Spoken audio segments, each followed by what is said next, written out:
Bonjour Caroline. Salut Nelly. Bon, merci pour ton ticket. Est-ce que tu es prête pour affronter le roller coaster? Paré à l'abordage. Allez.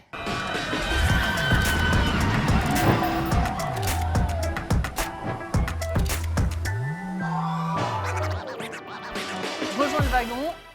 Installe-toi bien. D'ailleurs, est-ce que tu as déjà été dans un roller coaster? Ah oui, de nombreuses fois, mais en fait, jamais de mon plein gré. C'est ma première fois volontairement. Ok, c'est-à-dire qu'on t'a forcé. On m'a clairement forcé, on m'a mis la pression, comme on dit. Bon, c'est super, c'est une drôle d'expérience du coup, Ouais. j'imagine. Mais c'était parce que c'était ta famille, ton... Plutôt mes potes. En fait, je suis entourée de gens casse-cou et je suis la seule du groupe qui suis hyper trouillarde. Du coup, je me retrouve toujours dans les pires plans où j'ai pas eu envie d'être, mais où je me dis, en fait, comme je suis au milieu de tout le monde, je me dis, bon bah, Allez, je on peux y pas va. faire marche arrière. Bon, j'ai reçu ton dessin, Ouais. très mignon. On voit de l'amour, beaucoup d'amour. Ouais. Est-ce que tu peux nous faire d'ailleurs une première analyse de ce dessin? Bah, il manque la flèche en haut. Ouais. Et C'est vers c'est ça. l'infini et au-delà. Ouais, je me suis dit, en fait, c'est quoi pour moi la définition du roller coaster de la vie? Et je me dis, finalement, c'est pas tellement des hauts et des bas. C'est plutôt cette façon très américaine de considérer que les bas, en tout cas les obstacles, bah, c'est le chemin. Tu connais cette fameuse citation et elle m'inspire énormément. Et ce que j'aime bien aussi, qui est très américain dans ce dessin, c'est qu'il y a le côté grimpe l'échelle et en même temps que tu apprends, en même temps que tu comprends, en même temps que tu grimpes, ben, tu portes les autres avec toi. Et cette notion d'écosystème, je pense, on va en parler beaucoup dans ce podcast, elle est un peu indissociable de mon parcours. Et c'est les gens que j'aime, qui sont plus ou moins visibles, mais qui sont derrière tous mes projets et qui sont un peu mon moteur le plus puissant. Donc là, si on regarde bien ce dessin, qui porte qui? Qui porte qui? Je pense que chacun est au règne de sa vie, le CEO de sa propre vie. Donc évidemment, je me suis mis devant. Mais je pense que si c'était le dessin d'Arnaud qui est derrière moi sur le vélo, bah, il serait devant. Mais pour le coup, là, ce que j'ai voulu expérimenter, c'est voilà, dans ma vie, je pense que je suis aux manettes de mon roller coaster. C'est moi qui emmène tout ce joli monde avec moi. Et ce que j'avais envie voilà, de montrer, c'est que même les bas, au final, c'est ton étape d'après. L'important, le seul moment en fait pour moi où tu arrêtes de grimper, c'est le moment où tu arrêtes de faire, où tu es immobile. Ouais, c'est carrément le stop. Mais Alors tu que penses faire vraiment des erreurs. Oui, voilà, on est vois. d'accord. Et c'est cette notion américaine où l'échec n'est pas un échec, mais Ouais. une expérience pour porter vers la réussite. C'est dur quand même. Et puis tu vois, pour arriver en haut, il y a quand même du taf et du labeur. Et ça fait partie aussi de mes valeurs. Ce côté, tu vois, l'endurance, le côté porter pour les autres. Enfin, je crois vraiment à l'altruisme et à la valeur du collectif. Donc c'est difficile, bien sûr. Quand Nelly, elle a vu mon dessin tout à l'heure, elle m'a dit « Ah ouais, là, c'est le monde des bisounours ». Il y a de l'amour, tu vois, c'est le lion, mais il y a du labeur, tu vois, il y a le vélo, on est tous mobilisés, chacun a un véhicule différent. Les enfants, ils sont sur des chaises volantes. T'as mes parents derrière, ils sont dans un carrosse. Et puis, ils ont la classe, mes parents. Mais en même temps, ils ont 70 balais. J'allais pas les asseoir sur une selle Décathlon, quoi. Et derrière, il y a mes potes qui poussent la machine, un peu comme quand tu essayes de démarrer sur une route enneigée, quoi. Voilà. Donc c'est vraiment la représentation de ton roller coaster et que Ouais. on va rentrer vraiment dans le détail. Caroline, qui es-tu? Qui je suis Nelly, je suis une entrepreneure dans le marketing. Et du coup, le trait commun de mon parcours, c'est que je lance des boîtes qui ne font que du marketing, qui aident les gens, en fait, tout simplement, à mieux vendre ou mieux se vendre. Et du coup, j'ai 2 logiciels marketing. Un logiciel qui permet de trouver ton prochain partenaire, que tu connais, Richmaker. Bien sûr. L'idée, c'est de faire de la collab au lieu d'acheter de la pub. En gros, au lieu d'acheter à des régies, partagez-les avec votre voisin, vos audiences. Et derrière, tu as aussi Refer, c'est mon gros projet sur lequel j'ai levé des fonds. On aura peut-être l'occasion d'en parler, mais c'était compliqué de lever des fonds. Et du coup, Refer, c'est un logiciel de prospection. Et nous, ce qu'on fait, c'est encore une fois, ça rejoint le collectif. On s'appuie sur ton réseau Ouais. pour aller décrocher ta prochaine étape. Donc, un gros partenaire, le prochain invité de ton podcast, un gros client. Et du coup, on est parti du principe qu'aujourd'hui, les réseaux sont un peu illisibles. Tu vas sur LinkedIn, toutes les deux, on doit avoir 1500 amis en commun. Et qui connaît vraiment qui? Le maillage, il n'est pas clair. Ouais. Donc nous, on a créé un algorithme propriétaire qui se juxtapose à tes réseaux, à ta boîte mail, à tout ce que tu veux, et qui va te trouver le chemin le plus court pour aller parler à Barack Obama, grosso modo. Ah, sympa. Par exemple. Et après, j'ai effectivement un studio de production, un peu comme ici, en beaucoup plus petit, évidemment, qui s'appelle The Square. Et je produis tous mes contenus sur ce studio. Et tu as l'agence personnelle, mon dernier bébé, qui est né en juillet dernier. Et sur aucun de ces projets, je ne suis seule, sauf sur mon studio de production. D'accord. Voilà, Donc, donc, si on te reprend au tout démarrage de Ouais. la petite Caroline, Hmm. quel était ton rêve au départ? Est-ce que tu savais déjà vers quoi tu te projetais après l'école Je pense que j'ai toujours voulu être une artiste, mais j'étais pas du tout manuelle. Et du coup, je me souviens qu'une de mes matières, tu vois, un peu particulière, c'était l'art plastique. Parce que l'art plastique, dès que c'était abstrait, j'avais la meilleure note. Et dès que c'était concret, j'avais la pire note. Ouais. Et du coup, je m'en sortais toujours avec les concepts parce que mes profs disaient ah, il y a un truc intéressant. Mais dès qu'il fallait représenter, donc dessiner, j'étais pas bonne. Et je pense que je me suis bien trouvée dans le marketing parce que je trouve que dans le marketing, il y a un sens artistique très aiguisé dans lequel je me suis retrouvée parce que j'avais pas besoin de faire, j'avais pas besoin de construire. Mais par contre, ça demande de manier les concepts, ça demande de comprendre les comportements, ça demande de jouer sur les symboles. Et ça m'a toujours passionnée. Donc, du coup, ce démarrage-là, tu l'as fait en France? Oui, alors mon démarrage de petite fille, Oui. tout à fait. En France, dans le 93, Ouais. au Pré-Saint-Gervais. Et voilà, j'étais une gamine, je pense, j'adorais créer, j'adorais écrire, je concevais des business, mais pas des trucs qui rapportaient de l'argent. En fait, ce qui me plaisait, c'était vraiment le lien. Du coup, par exemple, ma mère pouvait gagner des tickets qui lui donnaient droit à des massages, à différents types de services. Mais tu vois, c'était même pas au final pour avoir de l'argent de poche, parce que j'ai fait ça plus tard. Mais quand j'étais gamine, ce qui m'a toujours intéressée, c'était plutôt genre créer de la demande. Et je pense que je voulais me sentir utile. Ouais. Par-dessus tout. D'accord. Donc, c'est là où on voit l'entrepreneuriat après un peu Ouais. plus engagé. Et donc, après ta période de départ, tu es partie rapidement aux États-Unis ou tu as eu d'abord une transition en France Je suis pas partie, alors rapidement et pas rapidement. Disons que j'étais jeune adulte, j'adore ce terme, je l'ai découvert dans Les Sims, un jeu vidéo de notre génération. J'avais 21 ans, Ouais. fin de master, je cherche un stage de fin d'études. Et en fait, au lieu de trouver un stage de fin d'études, je signe un CDD de 6 mois qui a duré 8 ans. Alors pas mon CDD de 6 mois, mais au final, ce stage de fin d'études a duré 8 ans, quoi. D'accord. Donc, tu étais à New York. J'étais à New York et pas dans la même boîte à chaque fois. Mais en fait, le jeu des visas que tu connais bien, Nelly, aussi, Évidemment. c'est que en fait, tu choisis pas forcément de rester parce que ton boss et toi, vous êtes d'accord. Le jeu des visas, c'est il y a une loterie, il y a des lois qui sont immuables, qui disent que sur tel visa, en fait, c'est non extensible. Il faut que tu changes d'employeur parce que tu peux pas avoir 2 fois le même type de visa. Je vous passe les détails, c'est ronflant. Mais l'idée, c'est qu'effectivement, j'ai dû, je pense, décupler ma capacité d'adaptation parce que les US, c'est une énorme chaise. J'allais dire chaise électrique, Je suis et là, c'est way too much.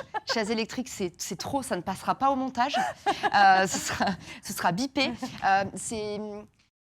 Je sais pas C'est compliqué de toute façon les États-Unis. Oui, pour, t'es sur un siège éjectable. Ouais, Voilà, c'est ouais. pas une chaise électrique, mais c'est un siège éjectable où en fait, si quelqu'un décide du jour au lendemain que tu dégages, tu Bien sûr. dégages et merci, bonsoir, et personne ne s'apitoiera sur ton sort. Donc, pour jouer le jeu du coup des visas, il faut changer tout le temps.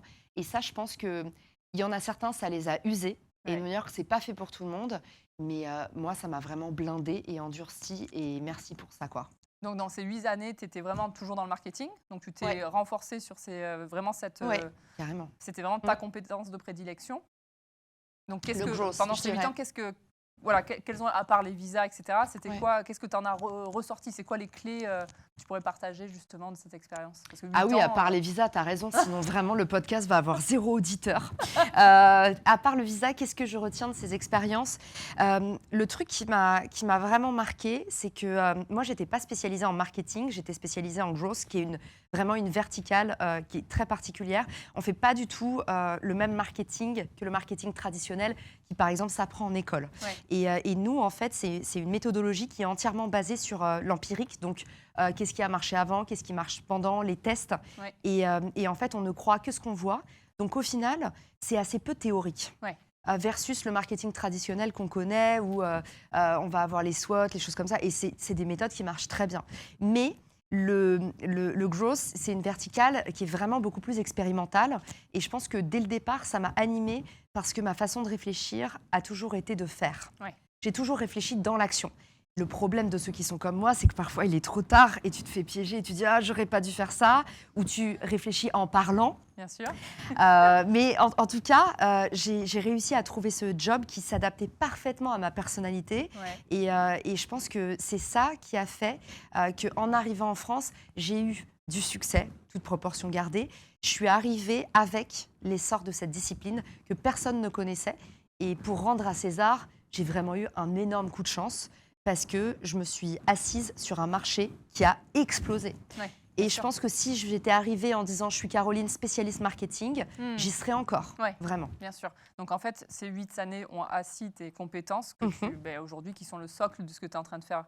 Et clairement, c'est la puissance de l'Amérique aussi, parce qu'il faut, c'est quand même le temps d'avance, tu as tout dit. C'est quand même les rois du marketing. Hein, donc forcément, c'est ce qui t'a permis aujourd'hui de découler toutes les stratégies que tu es en train de faire. Donc finalement, tu avais un esprit entrepreneur dans le salariat, quelque part. Enfin, le salariat. Oui, c'est vrai, l'esprit entrepreneur. Je vois ce que tu veux dire par esprit entrepreneur. Je pense quand même que, honnêtement, moi, j'ai toujours été un bon petit soldat. Du genre, ça m'a jamais dérangé de ne pas être mon propre patron. D'accord. J'étais vraiment... pas une volonté... Non. J'ai jamais rêvé de ça parce que je me suis toujours trouvée très indépendante dans mes jobs et je pense que j'ai eu de la chance. Mais pour moi, si tu veux... Ce qui me faisait rêver dans le marketing, c'était de gérer des gros budgets, d'avoir zéro contrainte, de voyager partout. Et je pense que je n'aurais pas pu faire ça si j'avais direct lancé ma boîte. Donc, c'est pas la même chose, c'est sûr. C'est ça. Le salariat dans le marketing, en tout cas, m'a donné beaucoup plus de liberté que j'en aurais eu si j'avais été entrepreneur. Donc je pense que, si tu vois, une leçon que je retiens, c'est j'ai une longue vue. Et honnêtement, le fait d'avoir été aux US, ça m'a donné une longueur d'avance sur tout le marché, mais même l'essor du personal branding. En fait, faire aujourd'hui quelque chose qui marchait il y a 5 ans aux US, c'est encore de la bombe, Nelly. Donc c'est vrai. Ça paraît fou, mais donc voilà. Il y a toujours ce décalage, hein, de toute façon. Donc alors, humblement, l'Asie, on ne sait pas trop, mais c'est ça. C'est 10 ans. Peut-être, mais franchement, il y a presque 10 ans. En tout cas, il y a au moins 5 ans où, tu vois, là maintenant, ça fait 4 ans que je suis rentrée des US. Et je me dis, le marché, il est encore en train de s'éduquer sur des choses qui me semblent évidentes parce que j'ai grandi dedans. Donc, je pense que, les US te donnent de l'avance. Le fait de parler bien anglais te permet d'avoir accès à des contenus anglophones, ce qui donne une profondeur d'information qui est vraiment inégalée. Donc ça, c'est, je pense, une deuxième clé de réussite. La troisième clé de réussite, c'est la discipline. Et ça, je sais que là-dessus, tu me rejoins. Et on en parlait parce que tu disais, aujourd'hui, j'ai fait 4 enregistrements, tu es une bosseuse. Ça, c'est voilà, la clé du roller coaster, c'est rester aux manettes et jamais lâcher. Sinon, sur mon roller coaster à moi, plus que tout autre, je redescends tout en bas. Donc la discipline, je pense, c'est le lien. Et une quatrième clé que j'ai appris aux US, qui je pense est importante, c'est la notion de collectif que j'avais pas trop en partant. Et là-dessus, tu sais, souvent on me dit c'est super que tu sois comme ça. En fait, encore une fois, en toute sincérité, c'est juste le bouillon des US qui rend n'importe qui comme ça. C'est-à-dire que je suis partie, j'étais une Parisienne égocentrique, et je suis rentrée, j'étais moins égocentrique. Mais c'est vrai, en fait, tu n'as pas de vertu à rentrer plus altruiste, parce que là-bas, on t'apprend que, en fait, ton bonheur, il est conditionné par les autres, donc arrête de réfléchir individuellement à ta toute petite échelle. Et c'est vrai qu'il y a vraiment une contradiction où on dit que les États-Unis, c'est superficiel, que les relations, elles ne sont pas forcément réelles, que les Français, c'est plus solide, solidaire. Mais en vrai, les Français, il y a quand même un vrai individualisme, et les US, il y a un vrai patriotisme. Il y a quand même, je te rejoins sur cette notion de, ils sont beaucoup plus portés sur du projet commun, etc. Alors oui, tu es éjectable plus simplement, mais clairement, les projets sont plus, je trouve, comme toi, il y a vraiment une phosphorescence des gens qu'on ne retrouve pas forcément en France tout le temps. Et c'est le mindset de croissance. Et tu vois, un truc tout bête appliqué au recrutement, par exemple, ou à la co-création, au partenariat. Quand tu vas avoir un mec aux US qui rencontre un mec meilleur que lui, son premier réflexe, c'est « je le veux dans ma team ». Je veux en faire un allié, je veux être son meilleur pote. Et la mentalité US, c'est vraiment genre, il faut que tu sois tout le temps le plus bête de la pièce. Bien sûr. Et le Français, dès qu'il rencontre quelqu'un de meilleur, il se sent menacé. Ça lui renvoie à ses insécurités. Et du coup, il va le rejeter et ça va être une guerre. Et en fait, genre, c'est le pire réflexe à avoir. Et je trouve que là, tu vois à quel point le nœud, pour moi, c'est même pas du patriotisme. Pour moi, le nœud, chez les Français, c'est l'insécurité. Ouais. Les gens ont peur que via ta réussite, via la lumière que tu as, au lieu de les faire rayonner par biais de halo, en fait, tu leur prennes leur lumière ou tu renforces leur incompétence sur tel ou tel sujet. Ouais, c'est vrai qu'il y a cette notion-là, et en plus, on le voit aux États-Unis. Moi, je me rappelle, tu vois, en Californie, j'étais allée à LinkedIn, au siège social, mais il y a des années. Oh, waouh! Et ouais, c'était à l'époque où, tu vois, eux, ils considéraient qu'on on distribuait des cartes de visite, là où eux distribuaient des business cards. Tu vois, donc dans la notion, ils disent, vous allez visiter les clients, nous, on fait du business, tu vois. Ok, c'est trop drôle. Ouais, et ils avaient dit déjà à l'époque, tu vois, LinkedIn n'était pas du tout où on s'en est aujourd'hui. Ils ont dit, nous, l'avenir, c'est qu'il n'y aura plus de cartes de visite. Et c'est là où toi, tu arrives avec justement ton arrivée en France, et où tu exploses sur LinkedIn. Oui, pas tout de suite. Pas tout de suite. J'arrive en France, je cherche un job parce que j'ai 28 ans, je suis hébergée chez mes parents. J'ai pas d'appart. C'est un peu la tuile de ma vie. C'est tout d'un coup, je réalise que je ne vais pas repartir aux US. Donc, surprise générale, en fait, il faut que je trouve un appart. Tu veux plus rentrer aux US? En fait, je perds. On m'avait proposé un job de rêve. Ouais. J'ai tout quitté pour ce job. Ouais. J'ai signé. Parce que je te vois, tu vas dire, attends, Caro, tu t'es pas backup et tout. Si, j'ai tout fait, la bonne élève, le syndrome de bonne élève qu'on connaît bien. J'ai tout fait comme il fallait. Ouais. Et en fait, malgré tout, même une promesse d'embauche, ça reste complètement pas intangible, mais je sais plus. Une promesse. Voilà, c'était. Je te promets. C'est exactement ça. En tout cas, c'est contractuel, mais tu ne peux rien faire. Tu ne peux rien faire. Tu peux te retourner, mais ça sert à rien de faire ça. En tout cas, c'est pas mon mindset. Donc, je me fais larguer de mon job pendant les démarches de visa. Parce que les investisseurs ont changé d'avis. Et à ce moment-là, en fait, j'ai tout quitté aux US pour venir passer 3 mois en France et décrocher mon prochain visa pour repartir aux US. Okay. Et j'apprends un lundi en rentrant de festival, un lundi matin, le CEO de la boîte aux US qui m'a débauché m'appelle et me dit en fait, on ne va pas pouvoir le faire pour cette année. Les fameux Américains, ils sont trop forts pour ça. C'est it's not you, it's me. Et du coup, il me dit écoute, pour cette année, ça va pas le faire. Et alors là, pour cette année, je me dis mais en fait, je vais pas attendre un an un job. Mais ils sont très forts. Les Américains, c'est le fameux compliment sandwich, tu vois. Il te met le truc comme ça. Et du coup, il me dit on est vraiment dégoûtés et tout. Et suite à ça, j'ai plus jamais eu de son ni d'image. Forcément. Et pour rebondir, en fait, il faut que je trouve un taf très vite. Et à ce moment-là, le réflexe, c'est déjà LinkedIn. On est du coup en 2021, je crois. 2020 ou 2021. Et du coup, je me dis, juste avant le Covid, et je me dis, je vais commencer à démarcher sur LinkedIn parce que ça, c'est l'empreinte des US. Tu ne postules pas à un job, tu crées le job. Donc, je me suis dit, si je suis le 1000e CV de la pile, ça ne sert à rien de me battre, surtout avec mon parcours atypique. 8 ans aux États-Unis à bosser j'ai fait quoi? J'ai commencé chez Danone, chez Volvic, pardon. J'ai commencé chez Volvic, donc de l'eau. Après, j'ai fait Maison Kaiser parce que c'est New York, donc c'est les rencontres. Donc, grâce le distributeur de Volvic était Maison Kaiser, donc j'arrive chez Maison Kaiser qui là-bas est une enseigne de restauration. Après, je fais de la mode. Chez Daniel Crémieux, donc marque de prêt-à-porter très haut de gamme. Et après, je lance une boîte en tant que country manager et c'était du bijou fantasy, donc très mass market. Ouais. Et du coup, mon CV faisait peur, on ne va pas se mentir. Et du coup, à ce moment-là, je me dis, il va falloir que tu crées tes opportunités, il va falloir que tu ailles en fait voir toutes les boîtes qui te font rêver. Tu fais un Dream 100 de toutes les boîtes pour lesquelles tu veux bosser. Et là, en fait, j'ai commencé à faire mon trou, stratégie de commentaires avant l'heure. Ah bah tiens, le Gus, il a posté il y a 3 mois, mais je vais quand même aller le checker en mode, il est formidable cet article, Loïc, t'as tout compris. J'adore, d'ailleurs, je t'ai écrit un petit MP. Et du coup, en fait, j'y allais au forçage de porte à l'américaine. Ouais. Donc voilà, donc je commence sur LinkedIn timidement. J'ai pas commencé en postant, en racontant mon expérience d'entrepreneur, tous ces trucs qui, en fait, font peur au début. C'est normal. Et en fait, moi, il y a eu une transition de presque 1 an avant que je commence à raconter mon histoire, quoi. Donc à ce moment-là, je cherche un job. Je trouve un job dans le transport routier. J'ai eu un coup de foudre. Moi, je suis très à l'affect et c'est assumé chez moi. Et j'ai eu un coup de foudre pour mon manager. Et on m'avait dit, Caro, ne fais pas ça. Et ne faites pas ça. puisque mon manager a claqué sa dème avec la larme à l'œil en me disant « Ah, je voulais pas te faire ça, mais j'avais pas le droit de te le dire. Et je voulais te recruter avant de partir. » Et j'étais là « Mais je suis venue pour toi, emmène-moi avec toi. » Mais j'ai eu un coup de foudre pour ma manager Stéphanie Lavino, qui est partie d'ailleurs chez BPI à l'époque. Et ça a été mon premier contact avec l'entrepreneuriat. Donc ma boss qui m'a fait choisir ce job, elle claque sa dème la 3e semaine. Et elle se casse à la BPI. Et du coup, j'ai passé les entretiens après pour la rejoindre. Mais entre-temps, il y a eu le Covid et toutes les joyeusetés.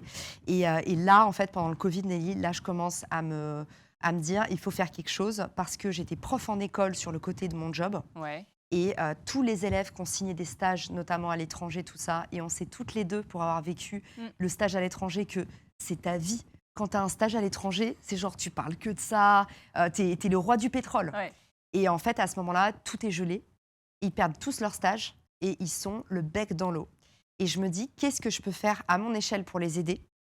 Et là, réflexe de survie, stratégie dos au mur, je dis, je vais faire passer leur CV sur LinkedIn. Et en fait, je le fais 1 fois, 2 fois, 3 fois. Ça marche, ils décrochent des entretiens. Et en fait, il y a un bouche à oreille qui se crée. Et il y a un mouvement de gens qui voient passer mon hashtag qui s'appelle SOS Job. Si tu tapes sur LinkedIn SOS Job, tu peux encore retrouver tous mes posts parce que j'ai fait ça pendant 2 ans. Ah ouais, donc en fait, tu es devenu presque chasseur de tête, enfin, maker. Ouais, pire, relais de CV. Relais de CV. J'étais la CV Tech de LinkedIn. Mais en fait, c'était étonnant parce que tu sais, c'est une heure où tout le monde se mobilise. Ouais. Et en fait, c'est là où tu te rends compte que dans l'urgence, il n'y a plus d'ego et il n'y a plus de « Ah, sur les réseaux sociaux, voilà telle image que je veux donner de moi. » Ouais, en fait, de l'entraide, là, c'est... Bien sûr. Voilà, tu le fais parce que tu sais que ça va apporter aux autres. Et du coup, mon employeur est là, bon, c'est bizarre, elle partage des CV sur LinkedIn entre 2 webinars sur le transport routier. Mais en fait, ça commence à me faire battre le cœur parce que je me sens utile, tu vois. Et surtout, ça marche, le mouvement, il prend de l'ampleur. Les gens commencent à poster leur propre CV, enfin, ils commencent à faire comme moi, à poster les CV des autres, donc à créer leur propre mouvement. Et du coup, le truc atteint genre des millions de vues. 20 minutes fait un article là-dessus. Enfin, pour moi qui étais à ce moment-là pas trop familière avec l'entrepreneuriat, je me dis, ah, il y a... C'est un truc. Ouais. Et puis ça me faisait battre le cœur, tu vois. Ouais. À chaque fois qu'un étudiant me disait j'ai trouvé grâce à toi, grâce à ton partage, j'étais là. Et du coup, j'avais créé tout de suite, j'ai créé un système avec un Calendly pour que justement on puisse scaler ça, le mettre à l'échelle. Et du coup, c'était devenu un process huilé où en gros, il y avait 5 points et tu devais m'envoyer tes 5 points. Ton heure de diffusion, tu avais une alarme et j'avais tout automatisé sur Calendly pour plus du coup me laisser drainer par ça et pas que ce soit un problème pour mon employeur. Et en fait, à ce moment-là, ce truc-là me donne énormément de force sur LinkedIn.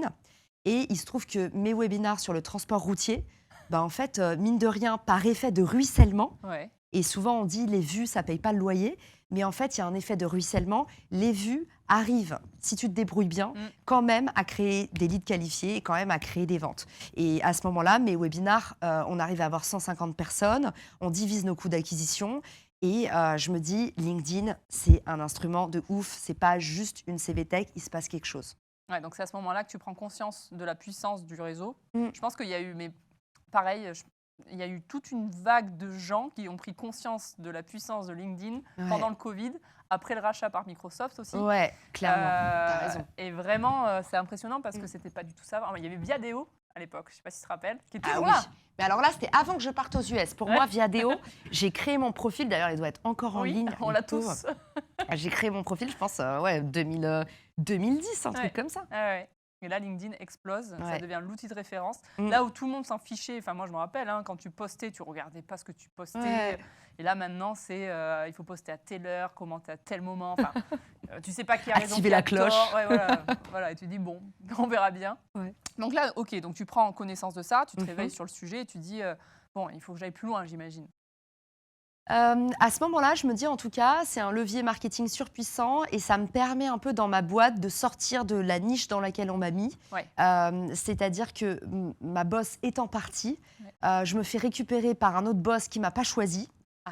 Et qui, honnêtement, était un manager top, mais pas du tout mon côté artiste. Et du coup, lui, très pragmatique, disait on fait la même chose que l'année d'avant, ça a bien marché, on ne change pas une équipe qui gagne. Et enfin, je crache pas dans la soupe parce que pour le coup, il a fait des choses très bien, mais moi, à ce moment-là, je roule à 10% de mon potentiel. Là, je suis vraiment genre un diesel, mais éteint, quoi. Et du coup, c'est vrai que mon échappatoire, à ce moment-là, et c'est le cas de beaucoup de personnes qui se lancent dans l'entrepreneuriat, c'est la mort intellectuelle dans ton job, parce que je leur dis, il faut lancer un podcast. On me dit, mais attends, fais des devis parce qu'il faut qu'on passe par des agences pour faire produire le podcast. Et je leur dis, bah non, on peut juste acheter un micro, se lancer. On avait des super bureaux, des salles de réu. Et en fait, mon boss me dit, mais enfin, j'étais vraiment l'allumée de service dans ma boîte. Et en fait, ma seule planche de salut, c'est qu'à ce moment-là, ils ont quand même besoin de moi. Je suis vraiment un martien. Mais en fait, ce que je fais, ça marche. Et du coup, quelque part, ça, tu vois, si je suis pas là et je pars en vacances à un moment, et le truc, ils ont 2 personnes dans... Et en fait, je deviens le moteur de la boîte parce que dès que je fais des posts sur LinkedIn, dès que je vais chercher des gens, dès que je faisais des automatisations, genre en plus, c'était le début des automes LinkedIn, donc c'était les gros sabots et j'en suis pas très fière, mais ça marchait de ouf parce que personne ne créait à l'époque des automatisations pour t'inviter à des webinars. Bien sûr, et aux US, c'était une évidence. Moi, j'avais grandi là-dedans. Et donc, en fait, ils se disent quand même, bon, elle est un peu spéciale, l'américaine, mais ce qu'elle fait, ça marche. C'est ça. Sauf qu'au fur et à mesure, plus LinkedIn m'apporte d'impact, d'ampleur, plus ça m'apporte et ça m'attire des opportunités, plus, en fait, à ce moment-là, une des questions que j'avais tout le temps, c'était, tu me connais, je mets souvent les gens en réseau, et la question que j'avais tout le temps, c'était, Caro, tu connais pas quelqu'un qui j'ai vu que tu bossais avec telle marque, tu avais fait tel truc, tu pourrais me mettre en relation. J'ai une copine qui lance sa start-up et en fait, elle n'a pas beaucoup de ronds ou alors elle connaît pas, machin. Est-ce que tu pourrais la conseiller? Et je me rends compte qu'en fait, il y a un énorme truc à craquer sur le partenariat parce que c'est le Covid, les budgets sont coupés. Et là, je me dis, il y a un time to market sur arrêter de dépenser vos budgets en pub. Commencer, tu vois, il y a 3 instruments de croissance. Il y a acheter, donc buy, c'est j'achète par exemple de la pub, j'achète des studios. Il y a build, donc je construis. Donc en général, là, il faut quand même aussi de l'argent, en tout cas des ressources humaines. Mais ça peut être par exemple une fusion, tu vois. Et il y a partner. Et partner, c'est le win-win parce qu'en fait, tu n'as besoin de rien. Tu te connectes et tu échanges des bons procédés. À part de bagou. Et d'ailleurs, toi, c'est l'histoire de ton partenariat avec ce studio. C'est que tu aurais pu attendre des lustres.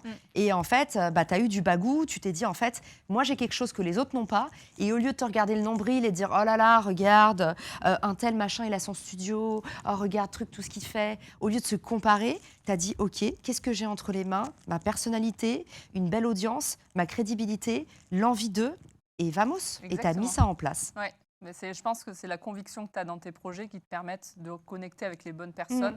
Et je pense que quand on croit dans son projet, on arrive à mettre en relation. Et ça fait partie aussi de toi, tes convictions. Et on le voit d'ailleurs avec tous les projets que tu as menés. Donc celui dont les partenariats qui permettent de faire grossir les audiences, c'en est la résultante de toute façon. Exactement. À ce moment-là, en fait, je mets un message sur LinkedIn et je dis je cherche un CTO pour développer un projet. Et en fait, j'avais eu trop de chance avec ma boss qui m'a recrutée. C'est qu'à l'époque, je lui avais dit déjà que je ferais du consulting. Parce que quand je suis rentrée des US, on ne va pas se mentir, j'ai divisé mon salaire drastiquement. Je pense qu'on a tous connu le... Et là-bas, le marketing est une science et c'est extrêmement respecté. Et tu te retrouves en France et en fait, tu vois, le premier lapsus qu'il y a eu, c'est... En France, c'est marketing com, c'est le même marasme, c'est la même chose. Et en fait, du coup, vu qu'on n'est pas spécialisé, on fait un peu tout, donc on brille dans rien, on excelle dans rien. Et je trouve on met volontairement les gens en échec. Et c'est ce que j'ai vu des services marketing en France. Et du coup, moi, j'arrive, on me met un poste de DIRCOM. Ma spécialité à l'époque, c'est l'acquisition, aller chercher des clients, c'est ce que je fais de mieux. Et on me met un poste de DIRCOM où, grosso modo, j'organise des salons et des événements. Et dès le début, j'ai dit à ma boss, ce qui m'intéresse, c'est que la boîte se lançait aux US. Et dès le début, je dis à ma boss, moi, je vais avoir besoin d'autre chose. Je vais avoir besoin de chercher de l'inspi, créer d'autres types de réalisations et gagner plus d'argent ailleurs. Donc, si tu ne peux pas me proposer ce salaire, très américain d'ailleurs, ça je le recommande, mais on ne pense jamais à le faire, c'est OK, tu ne peux pas négocier ton salaire, tu es en échec. Je peux accepter ce salaire, mais alors je veux que dans mon contrat, on me donne la possibilité de bosser. Et en fait, c'est encore une fois, tu vois, le moment où tu te dis, mets-toi dans la position un Indien dans la ville. Si tu ne connais pas, quel est le truc le plus absurde qui te permettrait de résoudre ton problème? Et souvent, on se dit, mon employeur, il ne veut pas me donner ça, donc tu finis par accepter et signer. Non, ton employeur, il ne veut pas te donner ça. Et si tu lui disais, je suis prête à accepter ce salaire, mais je travaille moi. Je suis prête à accepter ce salaire, mais tu me donnes la possibilité de ne pas être exclusive. Et en fait, du coup, j'ai eu cette opportunité. Et Ouais. c'est grâce à ça que, du coup, sur mon temps libre, j'ai, donné des cours dans cette école, ce qui a donné le mouvement SOS Job. Et un peu plus tard, je me suis dit, OK, je vais monter mon projet. Et toute la connaissance que je donne à dire toute la journée la même chose, tu sais, quand tu as un savoir-faire, Ouais. c'est des évidences. On t'appelle toute la journée et tu répètes le même truc et tu dis, mais c'est d'une évidence. Et on a créé un algo, Caroline Mignot, qui matchait les gens entre eux, c'est-à-dire la même audience, le culture fit, donc peut-être potentiellement la même taille d'entreprise, tu vois, parce que ça sert à rien si tu es une petite boîte de dire je veux un partenaire avec Géodis. Donc à chaque fois, on est sur des échelles sur ton étape d'après, tu vois, mais ça reste cohérent. Et puis, qu'est-ce qu'il y avait d'autre? Il y a les verticales que tu as en commun, la largesse de tes réseaux. Et en fait, l'algorithme fait le travail que je faisais à la main, de me dire, ah bah, ça peut les intéresser parce que tu as ça, et lui, il a ça. Et donc, c'est la naissance de Richmaker. Ce projet-là, d'ailleurs, qui est venu, donc c'est un projet à deux, ensemble. Oui, Voilà. exactement. Partagé avec ton conjoint. Mon alors non, pardon. Avec du coup, je crée un post LinkedIn Oui. et je dis je cherche un cofondateur. Et en fait, Anthony qui travaille dans la même boîte, mais c'était une grosse boîte, donc on s'était jamais vu. Anthony répond, donc moi j'ai trouvé mon cofondateur avec un post LinkedIn qui a dû faire à l'époque 10 vues. Mais une des 10 vues, c'était mon cofondateur. Et du coup, Anthony, pour la petite histoire, il fait partie des gens de mon roller coaster, puisque j'ai aussi lancé Refer avec lui. Oui. Donc en fait, ce qu'on a fait, c'est qu'au bout d'un moment, on s'est dit, Richmaker, la taille de marché est petite. Oui. Je ne vais pas vous embêter avec les détails et les considérations marketing, mais on s'est dit, en fait, sur cet outil, on a fait le max de ce qu'on pouvait faire. On a tout automatisé et on s'est dit, c'est quoi notre étape d'après? Et la plus grande profondeur de marché, c'était Refer. Oui. Et du coup, on a mis la même founding team. Donc Anto et moi, on est montés sur Refer, qui était un plus grand projet. Mais Anto, du coup, faisait partie de ma boîte. Et pour la petite histoire, tu n'as pas le droit, dans ton contrat de travail, de partir avec quelqu'un de la boîte, donc de le débaucher. D'accord. Mais c'était mon cofondateur. Ouais. Donc, on est partis ensemble de cette boîte pour lancer Richmaker quelques mois plus tard. Parce qu'on a lancé Richmaker en side Oui. pendant presque 4-5 mois, un truc comme ça. Ah ouais, donc ça a Ouais. commencé directement. Donc tu as quitté ton job. Ouais. Et là, ça y est, tu es parti dans l'entrepreneuriat pur et dur. Là, tu t'es C'est lancé ça. dans le grand bain. J'ai fait 1 an en CDI dans toute ma vie, parce qu'aux US, ça n'existe pas, les Oui. CDI. Et du coup, donc, je suis arrivée, donc j'ai dû signer en octobre pour vous faire la chronologie.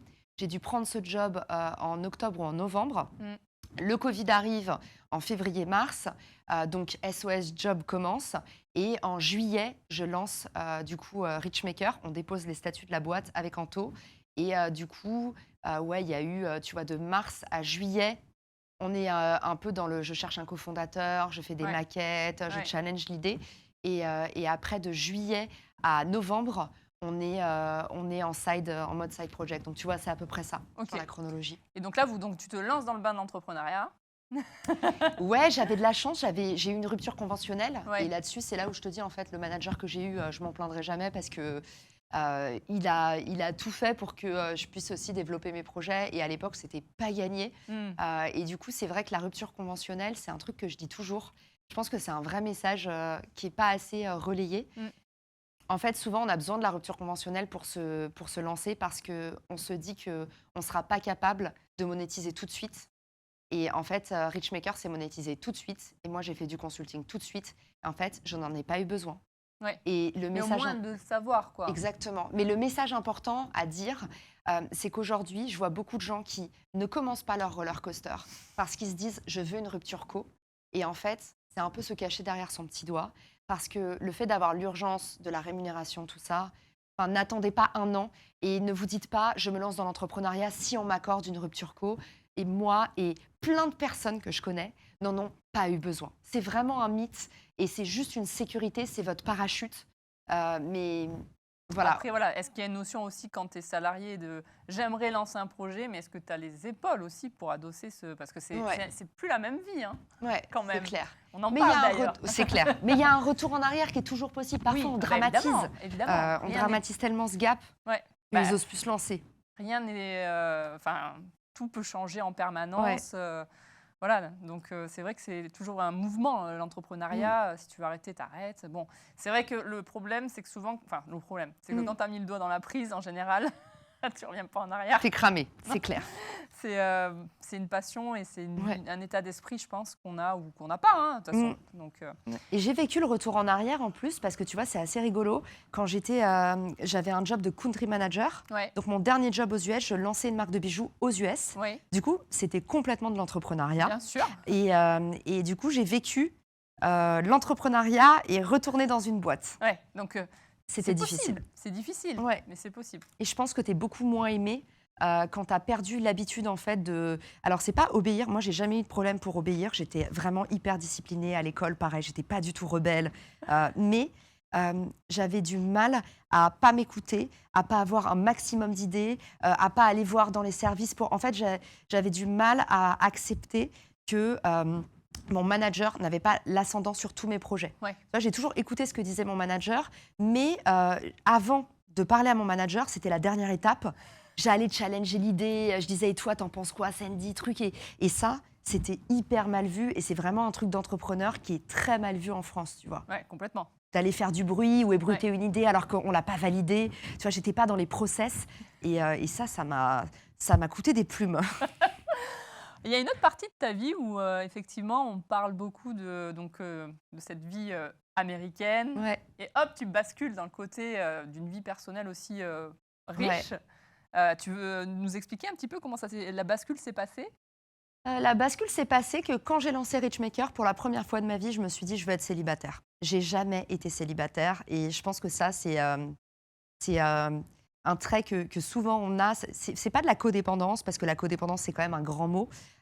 Mais quand toute ta vie, tu n'as pas réussi à être célibataire, quand tu as toujours été dans l'ombre de quelqu'un d'autre, quand tu as toujours aidé les autres à développer leurs projets, il faut quand même se poser des questions sur pourquoi, en fait, est-ce que j'accepte pas moi, la lumière, pourquoi est-ce que j'accepte pas les compliments, pourquoi est-ce que j'accepte pas les services.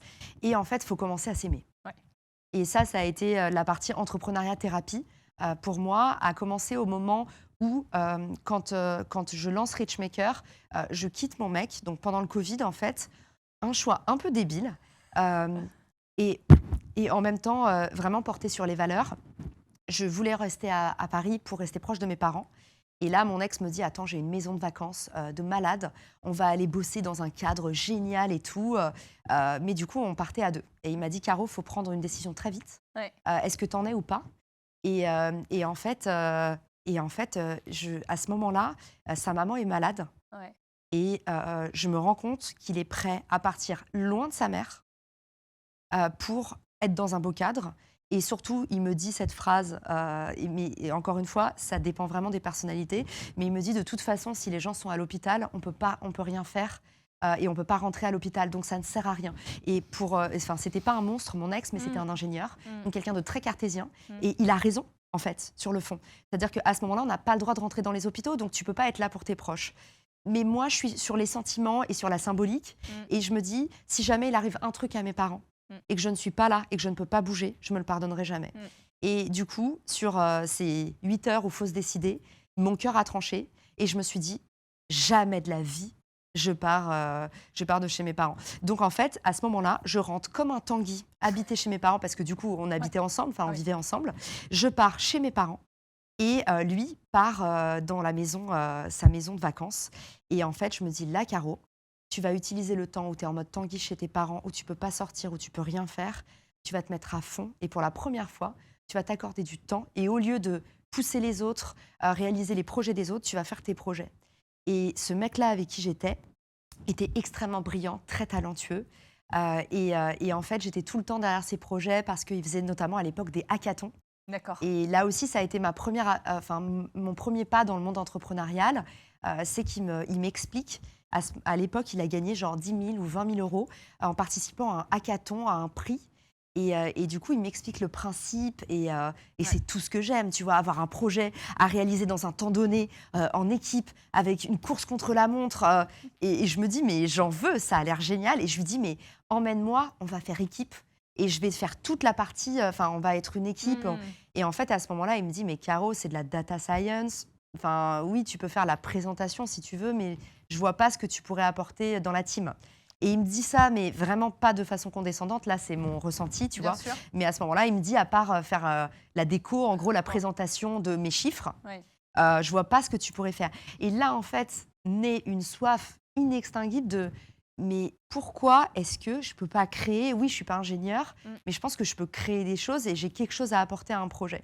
Et au moment où, du coup, je me sépare de lui, je me dis, bah, moi aussi, ces trucs, ces hackathons, les startup week-ends, en fait, j'ai envie de le faire. Et je pense, comme il m'a blessée, il a ouvert, tu sais, parfois, et c'est pas un bon driver, mais la soif de revanche. Ouais. Que j'ai plus maintenant, mais qui, à l'époque, m'a donné une force, mais surhumaine, Mais de ça me t'a prouver. boosté, quoi. Ça C'est t'a... ça. Voilà. Et du coup, comme j'étais dans le rejet de, bah, en fait, j'ai toujours été derrière les autres. Et au final, moi, je me suis jamais écoutée, je me suis jamais marketée. Ouais. Bah, à ce moment-là, je décide de lancer ma boîte et je me mets corps et âme, c'est-à-dire ce que je faisais pour les autres, bah, je le fais pour mon propre projet. Et donc là, tu deviens une serial entrepreneur, finalement. Je lance ma première boîte, Richmaker, Ouais. grâce à ça. Et je me dis pendant 1 an, Ouais. Caro, Tu fais que ça. là, c'est Jane the Virgin. Mes potes se foutaient de moi parce que j'avais un lit. Du coup, j'avais acheté mon appartement et ils appelaient ça le lit de Jane the Virgin parce que, genre, il y avait personne qui était rentré dans mon appartement, genre, aucun individu masculin, en tout cas de relations amoureuses, de trucs, pendant, genre, presque 1 an. Parce que je m'étais dit, je veux me donner toutes les chances dans ce projet de m'aimer vraiment. Ouais. Et de me donner vraiment la chance de me consacrer à moi-même. Et le problème, c'est que dès qu'il y avait quelqu'un que j'admirais qui rentrait dans ma vie, je recommençais à être la cheerleader et je me disais son projet est tellement cool et il est tellement brillant que je lui faisais ses photos, je lui faisais son site. Ouais. Et du coup, le célibat m'a libérée de devenir le cheerleader de toi-même. l'autre. Ouais, de l'autre, devenue- et je suis devenue mon propre Ouais, cheerleader. c'est ça. Et du coup, j'ai commencé à créer dans ma chambre, et puis bah, petit à petit, il se trouve que les réseaux sociaux auxquels je me suis vraiment consacrée et dans lesquels j'ai mis toute mon énergie, ça m'a fait faire des rencontres de malades. Je suis arrivée sur Clubhouse, et sur Clubhouse, je rencontre mes premiers potes entrepreneurs. Donc, c'était un réseau social qui a disparu entre-temps. Ça a été pour- rapide, hein. Ouais, c'était rapide. Et pour ceux qui aiment la tech, comme j'aime la tech, c'est vraiment rageant parce que le produit était Ouais. extraordinaire. Ouais, ouais. Et c'est très injuste. Et je pense que l'entrepreneuriat, il faut le dire aussi, parfois, tu as le talent, le bon produit, la bonne team, et tu n'as juste pas le time to market. Et c'est hyper injuste et cruel comme jeu. Et donc, Clubhouse s'est éteint. Mais en presque 1 an de Clubhouse, j'ai fait des rencontres extraordinaires, dont Arnaud, la fameux. personne sur mon vélo, qui est mon cofondateur de 4 de mes boîtes. Et mon conjoint, j'avais envie de dire l'amour de ma vie, c'est way too much, mais c'était la Saint-Valentin était hier. En tout cas, je dis toujours, c'est ma rose et mon armure. Parce que c'est une chanson un peu sentimentale du Sud-Ouest que j'adore. Et Arnaud, en fait, c'est à la fois la personne qui me protège, Ouais. qui m'apporte en fait toute ma masculinité, l'énergie yang, l'envie de se battre. C'est un challenger, donc parfois il me pousse dans mes retranchements, il me dit les trucs que j'ai pas envie d'entendre. Et à la fois, c'est aussi ma rose, c'est le charme, c'est l'amour, c'est la tendresse, parce que du coup, il est papa de 3 enfants qui sont derrière. Et du coup, il a ramené, où je suis émue. Il a ramené tout ça dans ma vie. Et du coup, je suis devenue aussi belle maman. Ouais. Du jour au lendemain, j'ai passé le MBA belle-mère. Qui est un métier à temps plein. C'est vraiment, oui, c'est un hobby à temps plein. Et ce qui a été assez dur, c'est que du coup, 3 enfants d'âge différents, donc une ado, un pré-ado et un bambin Au moins, à l'époque. t'as le panel des générations. Et ça a été dur parce que Ouais. tu vois, dans l'entrepreneuriat, quelque part, tu apprends en faisant. Il n'y a personne qui a tellement une boîte qui pète du jour au lendemain. C'est des épiphénomènes. Par contre, là, moi, je suis devenue belle-mère d'une ado, par exemple, et d'un pré-ado. Et du coup, ça a été très dur parce que j'ai pas grandi, j'ai pas appris quand normalement, quand tu es mère, tu apprends en faisant et Bien tu sûr. grandis avec ton enfant et du coup, tu deviens une meilleure mère au fur et à mesure. Et c'est vrai Non, que là, ça te tombe dessus Ouais. et tu le deviens parce que tu as choisi. Ouais. Voilà. Et du coup, tu es très mauvaise et tu es très mauvaise en public parce que ton conjoint, il est papa depuis 17 ans. Et du coup, pour lui, il y a des trucs qui sont des évidences. Tu vois, Arnaud, il me dit toujours, mais il me dit, Caro, les enfants, c'est pas des adultes. Et tu sais, moi, j'étais vraiment là à leur parler comme des adultes, même aux plus petits, parce que j'avais pas les codes, je comprenais pas leur perception, j'avais des problèmes d'empathie parce qu'en fait, je m'étais jamais posé la question de leur prisme, leur carte, leur territoire. Ouais. Et du coup, hyper intéressant. Et je pense que ça m'a fait grandir en tant qu'entrepreneur Ouais, tu aussi. m'étonnes. Parce que c'est pas les mêmes enjeux après. Ouais, c'est ça. Parce Mais que je pense. Du coup, tu as 2 vies, non, tu as 3 vies dans une vie. Parce qu'il y a la Ouais. vie perso, la vie des enfants. Ouais. Et en plus, tu as ta vie pro de création d'entreprise. Donc ça fait. Mm. Ça fait pas mal dans une journée. Mais ça m'a forcé à ralentir. Tu vois, le moment où j'ai connu Arnaud, je me cramais pour mon taf. Ouais, Et je me cramais aussi pour le média. ouais, Parce que je pense que j'avais pas assez d'amour dans ma vie. Donc Ouais. j'avais toujours le besoin de reconnaissance, de briller, d'avoir des gens qui me disaient «Oh, merci Caro, c'est incroyable ce que tu as fait pour moi». Derrière le podcast, tu vois, moi j'avais des petits invités. Et quand tu as un podcast avec des petits invités, c'est-à-dire, enfin, le terme d'ailleurs ne sonne pas très bien, je m'en excuse, mais j'invitais des inconnus. ouais, ouais, Et typiquement, toi, dans Roller Coaster, tu as déjà des gens qui sont célèbres, entre Ouais. guillemets. ouais. Et du coup, tu n'as peut-être pas eu ce truc où les gens, ils sont hyper reconnaissants. Mais moi, il y a des gens qui m'ont dit oh, tu as changé ma vie.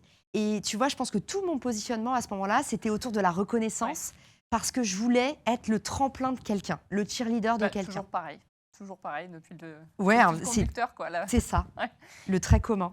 Et du coup, je pense que le fait d'avoir eu cette vie de famille et de l'amour à la maison, ça m'a aussi forcé à mettre le mollo sur, tu vois, je voulais toujours plus de médias. Quand je me suis lancée, je faisais un épisode par jour. Et je pense que Ouais, j'avais un way besoin, too j'avais une much. soif d'amour. Ouais. Alors ça m'a permis, honnêtement, je pense que ça m'a permis de passer l'étape très vite et de sortir du lot. Mais c'est pas viable sur le long terme. Ouais, donc c'était dans un sprint, voilà, clairement. Exactement. Tu es reparti dans un marathon. Exactement. Et je pense que ma vie est une suite de sprints, tu Ouais, vois. ouais. Et notamment dans le serial entrepreneuriat, Ouais. ceux qui en parlent et qui ont des boîtes qui marchent, donc pas besoin d'en éteindre une pour en commencer une autre, ils te disent tous, la bonne façon de faire, c'est exactement ça. Il faut faire des sprints, en fait. C'est OK, là, je commence ma boîte, après, je staff, après, j'automatise, après, j'optimise. En fait, quand je sors de l'opérationnel, ça me donne le temps de développer, de me mettre sur un autre projet. Et c'est la seule condition, parce que tu peux pas tenir 4 business à bout de bras. Non, c'est compliqué, Impossible. impossible. Et donc, du coup, dans ces moments-là, justement, vous êtes tous les deux. Ouais. Le perso-pro, ça veut dire que vous le ramenez à la maison tout le temps.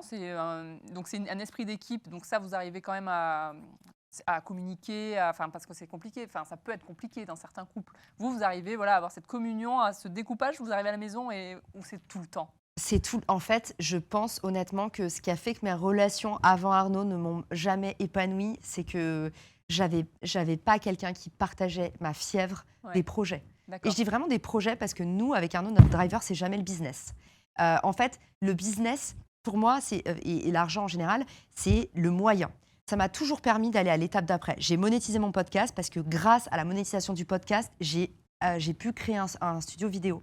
Mais avec Arnaud, notre driver, le vrai driver, c'est on va faire un truc utile. Et on est tous les deux des profils disques jaunes. On existe vraiment via les autres, on se nourrit dans l'échange. Et c'est vrai qu'on n'a jamais eu, et ça me fait rire parce que mon alternante, elle m'a dit, elle s'est séparée de son copain, et elle m'a dit, Caro, en fait, j'ai dit à mon mec, et ça m'a fait tellement rire parce que tu sais, on voit parfois que le côté brillant, mais elle est très entrepreneur dans l'âme.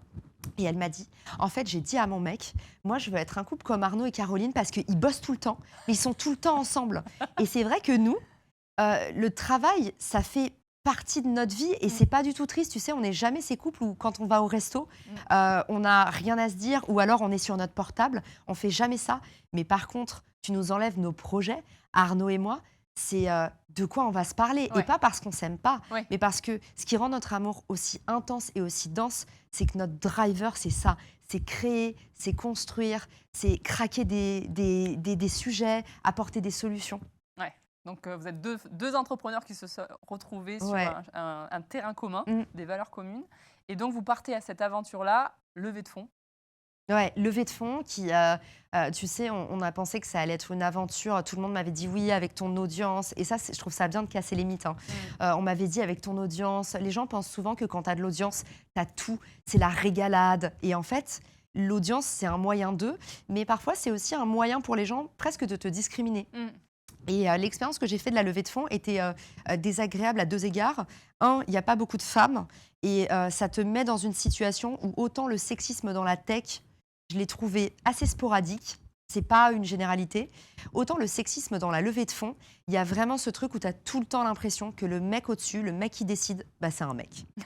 Et il y a vraiment t'es tout le temps dans la peau de la petite nénette. Et ça, tu vois, ça m'était jamais vraiment arrivé. Pourtant, j'étais toujours dans un environnement très masculin. Mais d'avoir le genre de situation où, par exemple, on ne parle qu'à mon cofondateur. J'ai fait beaucoup de pitch où j'avais beaucoup de temps de parole. Et parce que souvent, on dit oui, c'est indexé sur le temps de parole.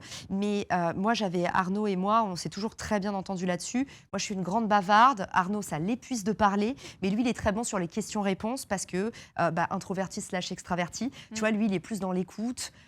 Et du coup, il a capté tous les petits trucs que moi, je suis tac, tac, tac. Et lui, pendant ce temps-là, pendant que je pitch, il regarde, il est là. Ah, là, lui, il est en train de noter tout ça. Il est très, très fort là-dessus. Donc, on s'était répartis comme ça. Et tu vois, à chaque fois, je remarquais que les mecs, même s'ils engageaient avec moi sur ce que j'avais dit, ils regardaient Arnaud. Et ça, je l'ai rarement eu, autant de sexisme. Je l'ai rarement eu, à part dans la levée de fonds. Et la deuxième chose, c'est d'avoir cette étiquette d'influenceur, où, en fait, quand tu es un entrepreneur qui parle de ton business, tu n'es plus un entrepreneur, tu deviens un influenceur. Et en fait, comme les gens te voient tous les jours, il y a un espèce de truc où je me dis, mais nous qui sommes dans la bulle, on se dit, mais les gens, comment c'est possible de penser comme ça, mais du coup, souvent, on me dit que comme je fais une vidéo par jour, en fait, les gens pensent que je me lève le matin. À 10h, je me dis, qu'est-ce que je pourrais faire comme vidéo? À 11h, je tourne. À 14h, je diffuse ma vidéo. Enfin, je la monte, je la diffuse. Et en fait, à 16h, après avoir répondu aux commentaires, je vais me coucher. Les gens ne voient pas du tout qu'en fait, ça, toi comme moi, on fait ça dans une journée dans le mois.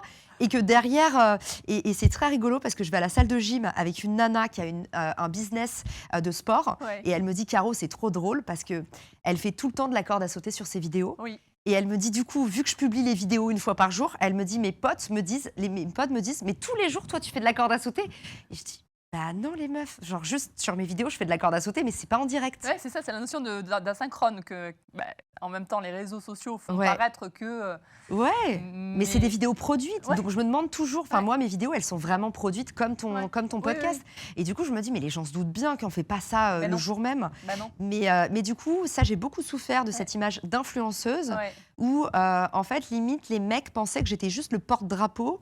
Et que voilà, je passais mon temps à faire du placement de produits, des lives, des podcasts, et voyais pas aussi, à cause de la mentalité française, voyais pas le côté audience first. D'abord, tu crées une audience et derrière, tu peux vendre ce que tu veux, tu co-construis. Eux, ils le voyaient plutôt comme un jeu vaniteux où cette influenceuse, elle se fait un petit caprice sur l'étape d'après, mais c'est pas solide. Toi, tu es plutôt. De toute façon, c'est le modèle américain, c'est love, money. Et nous, c'est plutôt money, love, quoi. Ouais, c'est excellent, ça. Ouais. Je suis d'accord avec toi. C'est vraiment on est vraiment inversé dans les modèles français. Ouais. Et donc, du coup, toi, dans ce moment-là, tu arrives quand même à sanctuariser cette levée de fonds. Ouais. Là, ça y est, vous êtes partis. Ouais, on est toujours en levée. Enfin, là, on est juste dans l'étape d'après. Mais effectivement, notre premier tour de levée, c'était presque sportif. 1 an, quoi. Ouais. Et oui, c'était sportif. Et au final, moi, je me suis vraiment mis en retrait parce qu'au début, on a pensé que j'allais être un atout. Et en fait, et je trouve que c'est intéressant de rendre ce message public.